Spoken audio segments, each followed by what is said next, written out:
Welcome to 2026. You know what happens in April. Stay tuned and find out what you need to know about tax season.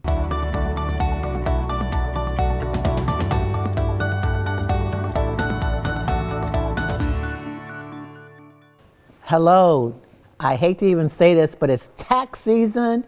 But don't fret. We have someone here to talk about taxes, Tax-Aide, and even getting your taxes free.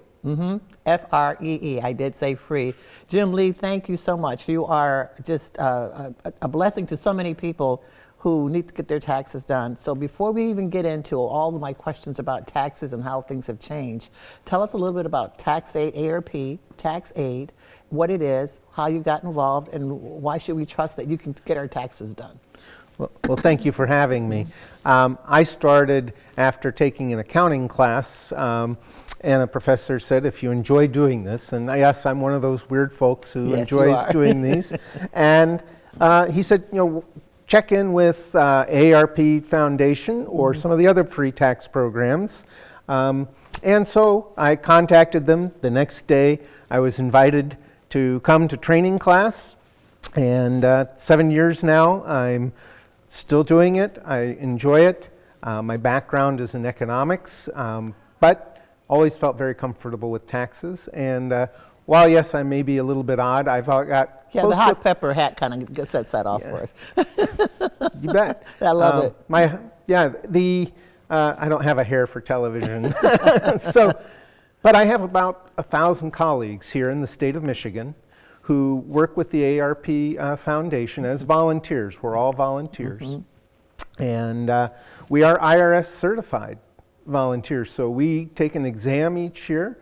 We also do state problems to certify to do the Michigan taxes, which actually tend to be more complicated for our clients than the federal taxes.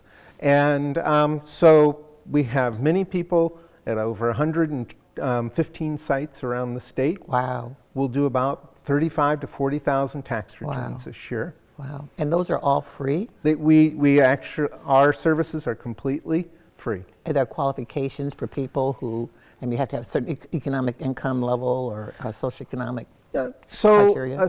The really only requirement is that they're within the scope of our training as the IRS specifies. Our clients tend to be low to moderate income, but there's not a cutoff that we absolutely follow. But we do try to prioritize people who might struggle paying the $200+ right.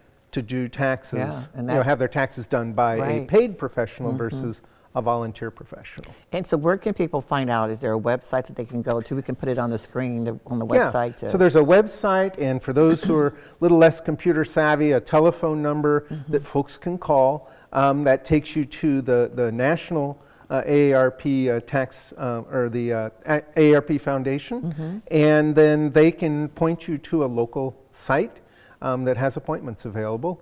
I encourage folks to do that very soon because we'll start to fill up in February. Yeah, you can't just walk in a lot. No, we have no walk-in clinics here in Michigan for the AARP Foundation Tax-Aide. That's fantastic, and people need to share that information with other folks too, because it can save you, like you said, $200, $300, $400. And these are certified IRS tax consultants. They are certified by the IRS, so they shouldn't have to worry about that thing. And how long has AARP Foundation been doing this? I think over 60 years. We have volunteers that we just celebrated with 45 years with the program. Oh, that's fantastic. And I've had several who have been doing this since it was paper and carbon paper copies. I remember carbon paper. Let's move on. So tell us about taxes, and we all have to file them. If you don't file them, let's start there. If you don't file your taxes, what happens? Well, for most people, if they are getting refunds, they may not even be obligated to file taxes, but they're losing out on their refunds. There are thresholds where the IRS says that you do not have to file your taxes. And we'll occasionally get a client in who said, well, someone told me I didn't need to file, and they were right. The problem was they were then missing out on some of the state of Michigan, like property tax credits, et cetera. I've done 2 to 4 years of tax returns, and someone walked away with $6,000, $7,000 in credits, even though they were correct, they did not legally have to file taxes. But you don't know that unless you file. But you don't know until you, check, and also, many people don't know about some of these property tax credits, or they think I don't own property, but actually they're for renters and for very low income people, help with their heating bills, etc. Oh, that's good to know. So the other thing is, I think it's wise to file a tax return even if you don't have an obligation. One of the biggest scams is to file a tax return in someone else's name. They've somehow found out their information and they get a refund in your name, and then the IRS sends a letter and you're kind of, wait, what's all this about? So we suggest folks at least file a return even if they don't have a tax obligation. Is there a certain age where you don't have to file anymore? If you're No, on Social it's based Security? on income. It's based strictly on incomes, because there are a lot of older folks who are making more money than everybody in this room, right? So they still have to file. So they still need to file, Right. yes. Warren Buffett at age 90-something Yeah, will he still has to need to file, file. yeah. And but again, we do have clients who they have small tax obligations. They have a pension and Social Security, and they still have some everybody, obligation to you file. cannot escape this. Everybody has to file. Death and taxes. Yes. Death and taxes. What's the biggest change for 2025? So the biggest change, especially for seniors who are age 65 and over, is an additional deduction of about $6,000. Rather than no tax on Social Security, there's an additional deduction of $6,000 per senior individual on a tax return. So for a couple, that's $12,000. So if you did have a tax obligation Yes. in the past, an additional $12,000 in income Is will it not be regardless subject of to income? taxes. It's not regardless of income. Goes away at about $75,000 income for an individual, $150,000 for a couple, which again, for the vast majority of our Yes. clients, they're going to, if they paid taxes in the past, they're going to see a reduction in that tax bill. That's great. So if someone's coming in to get their taxes filed, what do they need to bring with them? So all of our sites do provide a list of documents, but the Great. main thing is identification for everyone on the tax return, proof of Social Security number, whether that's a Social Security card or there's Medicare, Social Security Medicare statement, those types of things, all of their income documents. We do suggest people keep their receipts even if they don't itemize. Rules change. This year, if people with property tax bills that are higher can subtract more, so it's best just to keep those things. But we have a list, and the That's most good. important thing for us is to try to get that as organized as you can before you show up. Yes. What about medical bills? Are those taxed? So people who itemize, which is relatively rare, I mean, we might see a couple of percent of our Is that folks. all, really? Because the standard deduction, Yeah. say for a senior couple Right. this year, is going to be close to $32,000. So you need to have medical Above. bills, property taxes, income taxes, all above that, state income tax, which is relatively rare. That was the intent of the original change in the tax law that was made permanent. So that's been around now for close to 8 years. Frankly, it's simplified a lot of our work. Right. So the medical bills would have to exceed that $32,000 threshold. And most- actually most- even more the way it's written. I won't get into all the Yeah, details, but right. yes. And what about children, child care? So there is a child care dependent, and so if they're paying for child care, definitely want to have those receipts. If there are children who are dependents, do have to have Social Security numbers for them, and that is the Social Security Right. card, Right. et cetera. It's the one time it's okay to show your Social Security card, because we always tell people not to give out that number. But when you're getting, IRS has all your information anyway.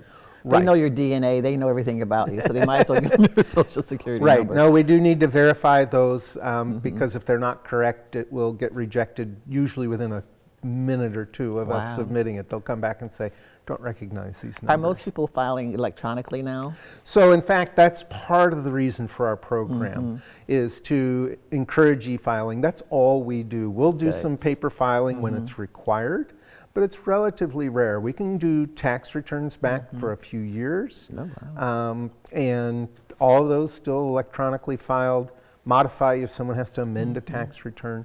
But yes, the whole idea is to make it easier for everybody with electronic filing. And equally important, if not more important, is the whole idea of direct deposit. Absolutely, yes. It's That the way- safest way to get your yes, refund, and yes. this year might wait up to 8 weeks to get a paper check. I mean, this is the incentive to, bring in your information on a, a That's voided check. from the federal level, right? So at the federal level, and the state has not said they are going to delay things, but it's typically still close to 4 weeks versus most of our folks will get a refund in a week or 2 with direct deposit. Nice. Michigan, what's changed with Michigan tax law? So in Michigan, things are pretty stable. There was a change in retirement income taxability Yes. in the last couple of years, which Yes. has reduced anyone who was paying taxes on their retirement has reduced that tax Yeah, bill. we helped to get that changed, by Yes. the way. Just wanted to tell you that. But anyway, And folks my age really appreciate it. you're welcome. So thank you. The subtractions for pensions and other eligible retirement accounts have both gone to a younger age group as well as increased in general. So that is a small change this year in terms of what age group is eligible for that subtraction.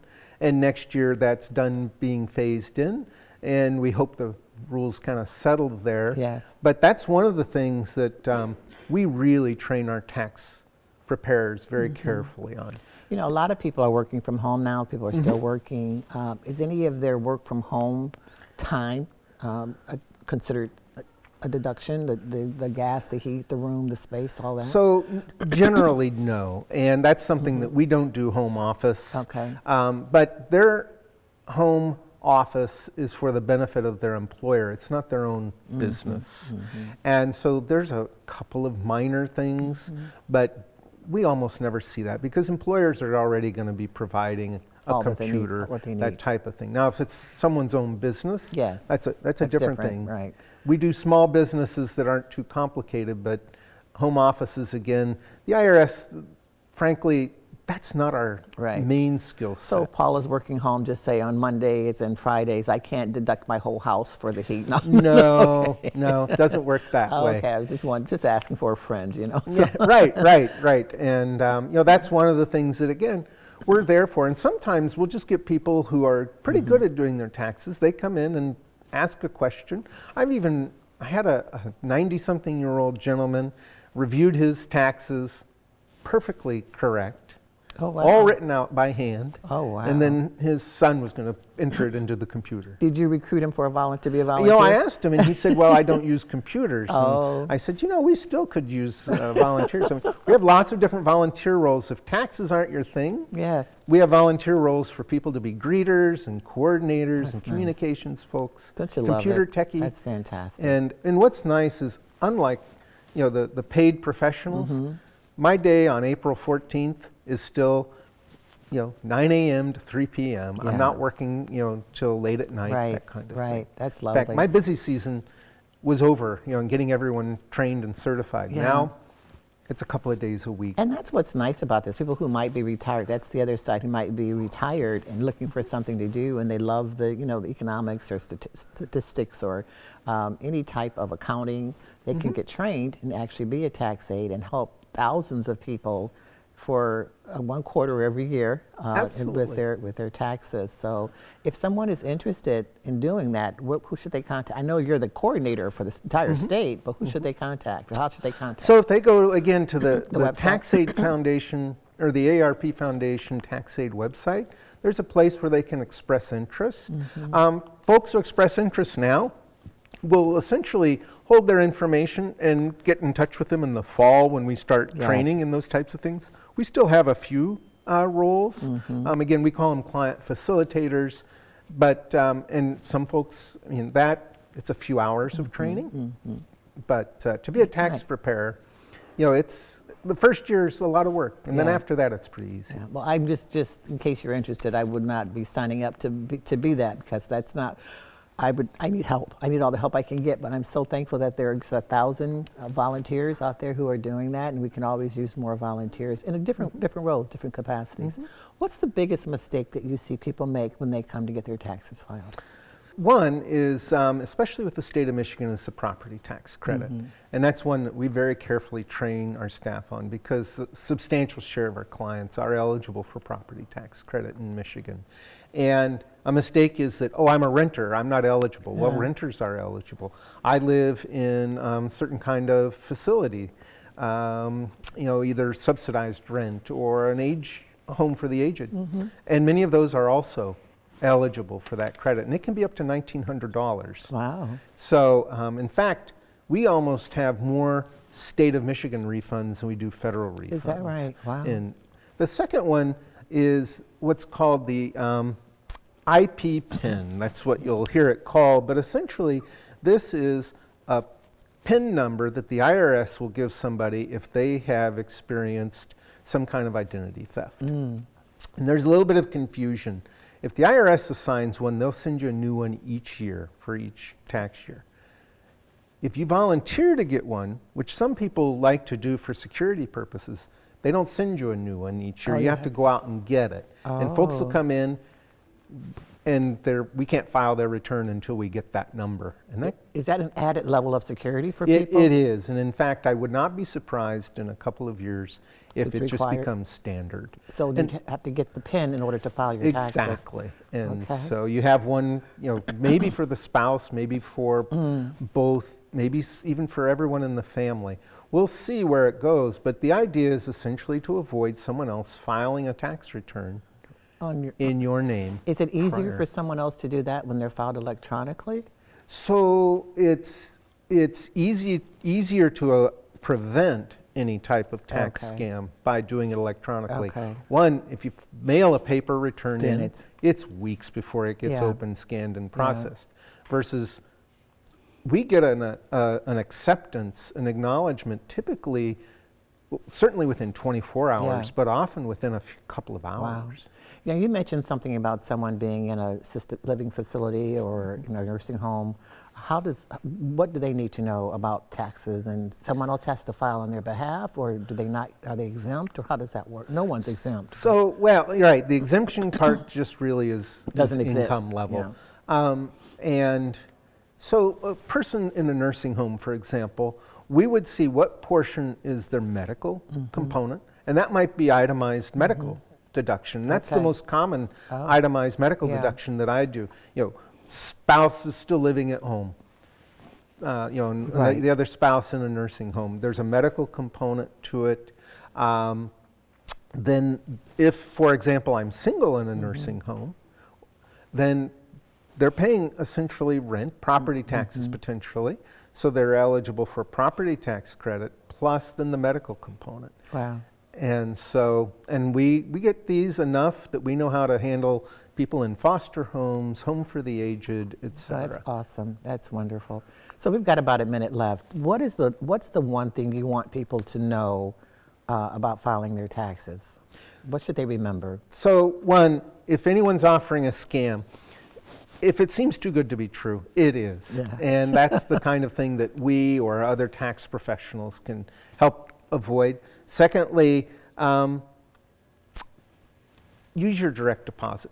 About 70% do, but direct deposit is the most secure, fastest way to get your refund, and it avoids things being put in the mail, which even the post office says, if you're going to do it, drop it off at the post office. You are just doing such a phenomenal job. Thank you Well, thank so you. much, Jim. We My appreciate pleasure. you, appreciate all your 1,000 volunteers. Tell them thank you on behalf of all the thousands of people who filed taxes with AARP Foundation. Thank you for I being will. here. CATA's regional mobility solutions can help seniors seize the day. Hear what riders and community leaders have to say about the value CATA brings to the lives of aging adults. My name is Louis Schnabelrausch. I'm 91, going on 92 years old. I have to depend on CATA a lot because I quit driving about 5 years ago. And it's a godsend for me. I shouldn't be driving, and because my reaction time is slower, My vision's not as good as it was 30 years ago. I ride free because I'm a veteran. Well, a lot of times I have to go to VA clinic on Cedar Street with the cattle. I use cattle 3 or 4 times a week. I use Ready Ride mostly. Sometimes go shopping. I ride free, and I appreciate that. Well, that's really something I don't have to pay to get on. Then I know that I can call them up, and they're pretty good about being punctual and stuff like that. I'll say that. I get to meet other people. I feel as it amazes me that some of the drivers will recognize somebody that they've seen 4 or 5 years ago. They remember their names. It amazes me how those on the cattle drivers, how helpful they are. I don't need help, but a lot of people do need help. And like they have a bicycle, they put that on the front, or like they'll bring some groceries out, they'll help them with the groceries, put them inside the car. So that impresses me.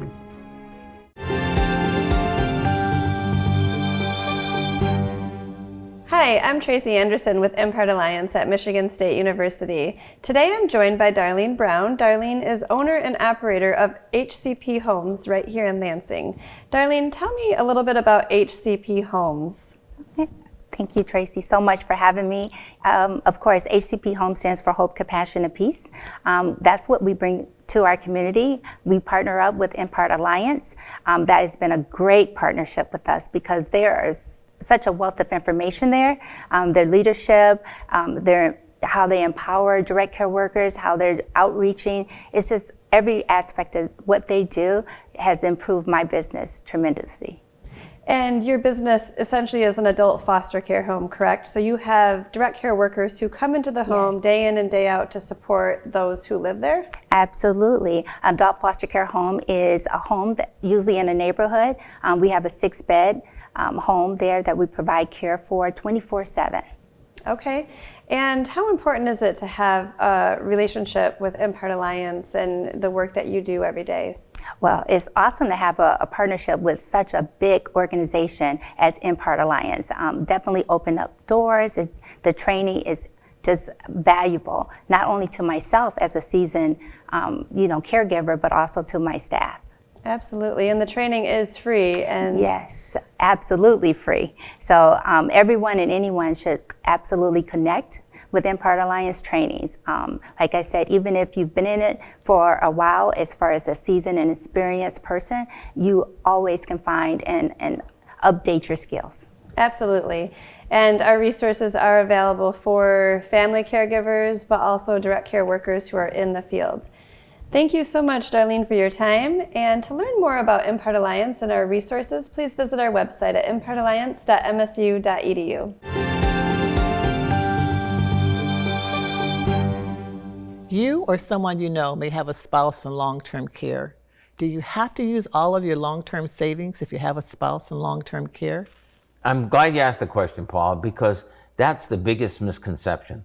You know, spouses want to take care of each other. They want to keep them at home. My experience is that, a spouse will kill themselves to keep the other one out of the nursing home. Right. And then, of course, when they succeed in killing themselves, exhausting themselves, where does the spouse go? Long-term care. But the other side of it, which is all our life savings are now drained to pay for the long-term care before Medicaid will kick in. Right. When Medicaid kicks in, fine, they'll pay for it. But now we have to drain all of our resources that we spent decades building up. That is not true. Categorically not true. We have great success. We say about 90%. If I've got a married, it's closer to 99%. But so let's say 90% of family resources can be preserved for the community spouse, the at-home spouse. It's not the case that you have to go broke. It's not the case that you have to lose your life savings. In fact, it's so important to retain your life savings, not just for the next generation, although we love them too, but more importantly for your spouse. You want your spouse to get more than one shower a week? You have to pay for it. You want them to have their own room? You have to pay for it. You want their laundry to be done and they actually get back the clothes, you have to pay for it. It's extra.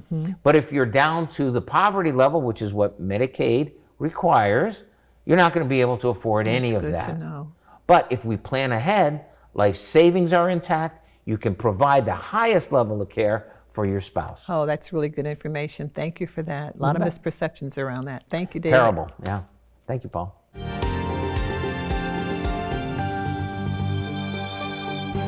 If you have a savings plan at one job and you leave to go to another job, or perhaps you're retiring, does your money roll over with you, or can you roll it over? Can you answer that for us? Yeah, definitely. You usually have options. When you don't is if you have a very small account balance. Sometimes your employer will dictate that you need to take it with you. A rollover is usually dependent on what you're trying to accomplish. If you're a part of a plan that has very low expenses, your employer allows you to leave it there, and you have good investment choices, maybe you don't have to transfer it to another account, even post-retirement. Most people will choose to because they get more access to different investment choices. Your employers are not in the investment business. Right. They usually are going to select somewhere between 10 and 30 investment choices when there may be 10,000 of them out there. So sometimes, even though doing a rollover may increase your costs slightly, it also gives you a lot more choice that might be able to allow you to out-earn those higher expenses. So should you just automatically roll over from one investment account to another, or do you get the check yourself and then redeposit? Isn't there some rules about how long you can, if you get the check, how long you can keep it? Absolutely. So you can take the check. Sometimes the negative of taking the check is they may withhold taxes from you. And then if you're going to do the rollover like you're talking about, it has to be done within 60 days. And you either need to add money to it to get to the original dollar amount, or unfortunately you may pay taxes and penalties on that distribution that's required by your employer. If you're still working, then your new employer access that rollover? Do you have to do that yourself? You're typically going to have to do it yourself. You're going to have to initiate it, and unfortunately sometimes follow it all the way through. That's one thing that financial advisors will do for you a lot of times, because some companies let the money go fairly easy, and some make it a little more difficult on you administratively to transfer the dollars. Know your rollover rights. Thank you Absolutely. so much for being here. Sure. In Michigan, over 1.2 million family caregivers perform a labor of love caring for their loved ones at home. It's a great sacrifice, and that sacrifice comes at a cost. 3 out of 4 family caregivers spend their own money on caregiving expenses, averaging more than $7,200 a year. It's time to give caregivers some relief. Tell your elected officials to support a caregiver tax credit today.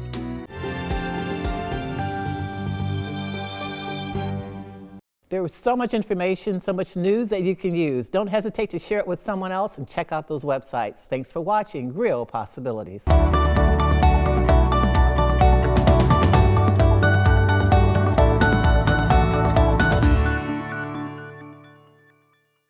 Earthquakes, floods, hurricanes, tornadoes, and wildfires are all events you can't control, but you can be prepared for emergencies like these before they happen. Learn how you can be ready if a disaster strikes by visiting the link on your screen.